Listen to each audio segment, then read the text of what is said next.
Hi everyone, welcome to Homework Help with me, Mr. C. Let's get started. Number one, 2/3 of the students wore green on St. Patrick's Day. Gotta make that smaller. So 2/3 wore green. What fraction did not wear green? So we're gonna go with n for not green, and then we're gonna equal 1. But again, we can change that to be a fraction out of 3, which is 3/3. And then from there, since it's adding, we're going to subtract 2/3 from 3/3 to find the fraction that did not wear green. Number two, 343 quills were carefully placed into 3 compartments. If each compartment held the same number of quills, how many quills were in each compartment? Basically, we have equal groups. So when we have equal groups, we have to divide the total. In this case, we have the total was 343.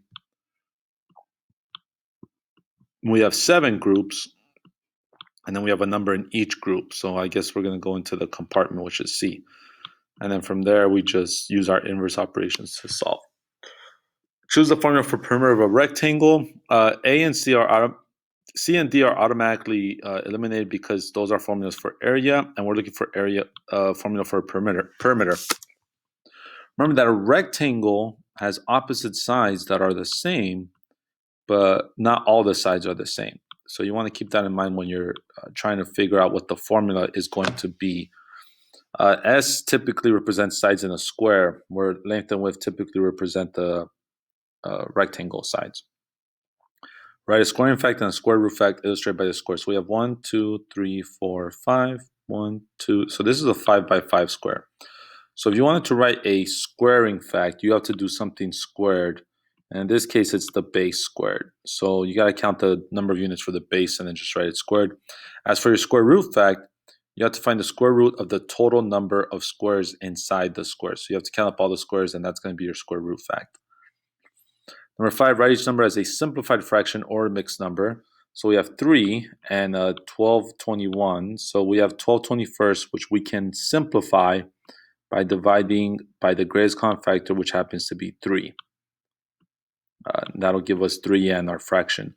12/48, again, we find the greatest common factor, which we know is 12. So you divide the numerator and the denominator by 12 to give you the fraction. And then for C, remember that all percentages are out of 100, and you want to find the greatest common factor and divide by that factor. List the prime numbers between 50 and 60. So for number 6, so we know that if it's an even number, it's not going to be prime, which gives us, because the only even prime number is 2. So it gives us 51, 53, we have 55, 57, and 59. And we can use our divisibility rules to kind of eliminate the obvious choices. For example, I'm going to use my divisibility rule for adding the digits, and if it's divisible by 9 or 3, the whole thing is divisible by 9 or 3. So 5 plus 1 is 6. 6 can be divided by 3, so 51 can be divided by 3, making it not prime. 57, 5 plus 3 is 8, so that cannot be divided by 3, could be prime.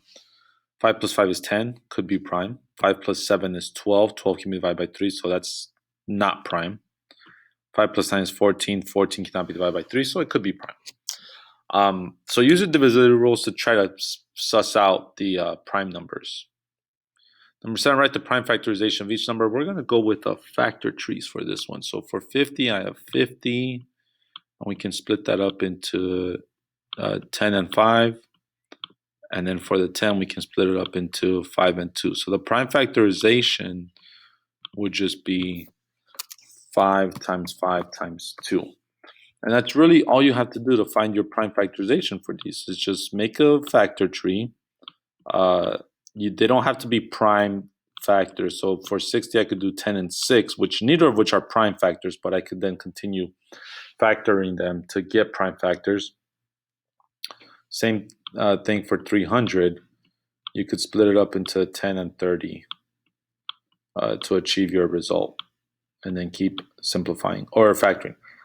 8, which point could represent 1610 on this timeline? So we know that the middle point between 1000 and 2000 has to be 1500. So 1610 is greater than 1500, so it has to be C or D. And you just have to decide whether it's going to be C or D and why. Number 9, complete each equivalent fraction. So how do we get from 3 to 15? We multiply by 5. So we do the same thing to the numerator. From 5 to 15, you multiply by a factor of 3. Same thing to the numerator. And then for this one, we're actually going to work backwards. So it's going to be 3 times 4 is 12.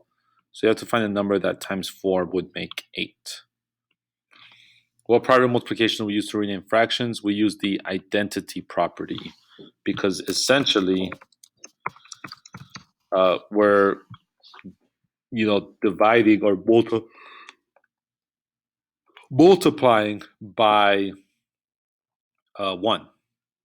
How many 1/3 are in 1? Well, that's just a reciprocal, which is 3, right? Because if we have a box, we split up into thirds. How many thirds are there? There's 1, 2, 3 thirds. Now, if you have 3 of these, then it's up to you to kind of count how many total thirds you have. I know it's not perfect, but we're going to pretend that it is. All right, number 11. The perimeter of a regular quadrilateral is 12 inches. What is the area? So since it's regular, we know that all the sides measure the same amount. So we have regular quadrilateral, which is a square. The entire perimeter all the way around is 12. And if we want to know how much each individual side is, we have to divide by the number of sides, which is 4. Once you have that, that's going to give you the number of sides. So to find the area, you just multiply one side times the other, and that'll give you the area in inches squared. Number 12, use a ruler. You don't have to use a ruler. Just draw a rectangle. In terms of how long is it? Well, it's twice as long as it is wide. So you're going to multiply 2 times the width. Now, as for the perimeter, realize that it's going to be length times width. So the length comes from A. So that whatever your answer is for A, you can replace both L's with it. And then the W comes from the information given to us, which is 3/4. So you have 3/4 plus 3/4 plus whatever your answer is for A twice. 13, find the perimeter of this hexagon. So we need to know this side, which if we extend out that way, we have 5 plus x equals the opposite side. In this case, that is 8. So you have x plus 5 equals 8 to find the missing side. And then for the other missing side that we have, which is this long side over here, you notice that the opposite end is 12 plus 3, because that, since it's opposite of it, also has to be 3, and this could be y. So you could have y plus y is equal to 12 plus 3. Once you have those two sides, then you just add up everything, which is 8, 3, 12, 5, and that's 4 sides plus the other 2 sides in inches. 14, a number cubed is rolled once. What is the probability of getting an odd number greater than 5? So our numbers are 1, 2, 3, 4, 5, 6. We only want the odd numbers, so that gets rid of 5, 6, 4, and 2. And then the probability of getting one that's greater than 5, well, there are 6 total. How many of these are greater than 5? That's your numerator. 15, solve. P plus 3/5 equals 1. So we're going to rename the 1. We're going to make it a fraction out of 5, which is 5/5. And from here, you should use your inverse operations, subtract to solve. 16, 3/5 times q equals 1. Anytime your product is 1, you're multiplying reciprocals, so you just need to find the reciprocal of 3/5. 17, w divided by 25 equals 50. Since the numerator is the variable, we use our inverse operations. So instead of dividing, we're going to multiply to solve for w. 18, 1/6 plus f equals 5/6. Since we're adding, we can subtract 1/6 from both sides and simplify if we can. For 19, m minus 3 2/3 equals 1 2/3. So again, the opposite of subtraction, we're going to add 3 2/3 to both sides, simplify if we can. For 20, 51 equals 3c.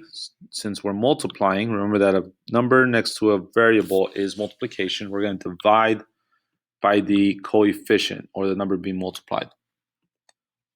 For 21, since we're adding, we operate only on the numerator. The denominator stays the same because we're adding. When adding and subtracting, your denominator stays the same if it's already a common denominator. When multiplying and dividing, we operate on both numerator and denominator.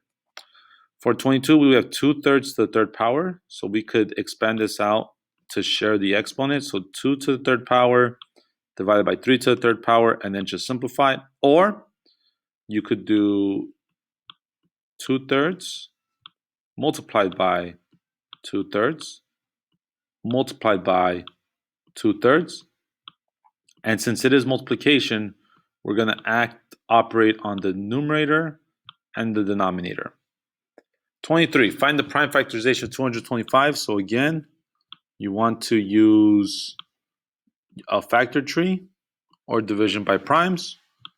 I know that 25 actually goes into this 9 times. Yes. So then you can keep going from there. To find the square root of 225, you just find the square root of this number first. This is a perfect square, so you should get something. And then once you have the square root of it, you can use a factor tree or your factors of it to prime factor it. 24. Describe how finding the greatest common factor of the numerator and denominator of a fraction can help simplify the fraction. Well, why use the greatest common factor? What benefits do we have using the greatest common factor over using any regular common factor, right? If we had, as an example, 16 over 24, yeah, I could divide it by 2, which would give us 8 over 12, but 2 is not the greatest common factor. So why is the greatest common factor better than just the common factor when simplifying a fraction? And you explain that in your own words. 25, draw AB 2.5 inches long, then draw BC 2.5 inches long, perpendicular to AB. Complete the triangle by drawing AC and then use a protractor to find the measure of angle A. So, first things first, I'm going to draw AB. I'm not going to make it 2.5 inches long, but we're just going to draw it. And then I'm going to label A and B since that's the order it gave it to us in. Now, BC has to start at B and it has to go up from B. So that's going to be C, and then we're going to have to connect that last line, A to C, and we want to find the measure of A. So it looks like A is going to be an acute angle, and it's going to be up to you to just kind of measure it once you draw it. If you have a protractor, which you should. If not, just ballpark it. Just your most accurate guess as to what it could be. Obviously, it's acute, so it's going to be less than 90 degrees. Keep in mind that this measure right here is already 90 degrees. So between these two together, they have to make 90. Right, 1 3/4 is an improper fraction. So we have 1 3/4. Remember to write as an improper fraction, we're going to multiply, and then we're going to add the numerator. That's your new numerator, while the denominator stays the same. We're going to multiply by a reciprocal of 2/3, which we know since it's the reciprocal, we just flip it around. So it's 3/2. And then write the product as a mixed number. So once you multiply it, you'll have an improper fraction, and then just use long division. Remember that this is the whole number. Your remainder is your numerator. Your denominator is what you divide it by. Once you have the mixed number. 27, refer to the circle right with the center M to answer AD. What segment is the diameter? The diameter has to go through the center, like so. Which one's a chord but not a diameter? A chord has to extend from edge to edge but not cross the center. Which two segments are radii? The radii are going to be the two lines that extend from the center of it. So you want to make sure you name those properly. Which angle is an inscribed angle? An inscribed angle is one that has its vertex on the edge, just like this one right here. So just make sure you name it angle, whatever it is. Alicia's father asked her to buy a gallon of milk at the store. The store had milk only in quart-size containers. What percent of a gallon is a quart? So 1 quart is a quarter of a gallon, because a quart means quarter, and you need 4 quarts to make 1 gallon. So to turn that into a percentage, you're just going to create an equivalent fraction. uh, by multiplying by the same common factor. How many quart containers does she have to buy? Well, if she wants a whole gallon, then she's going to need 4 quart containers. Compare these two, you notice that everything's the same, except the order is changed. But for the property that you're using, again, notice that it's a changing order, and you'll notice that because it's adding, it's actually going to be equal to each other. Refer to these triangles to answer A through C. Which triangle appears to be congruent to A, B, C? So the same size that is and the same shape, that's going to be for A. Which one of these is same size and same shape, or at least looks closest to it? Which triangle is not similar? So it has a completely different shape than the other three.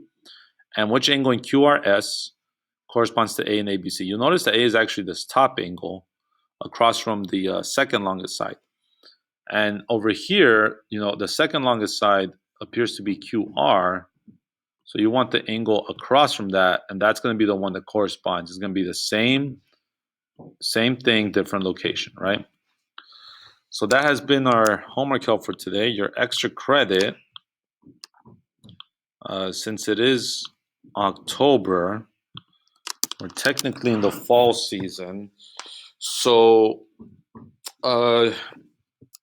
your favorite fall activity. So we're talking Halloween, we're talking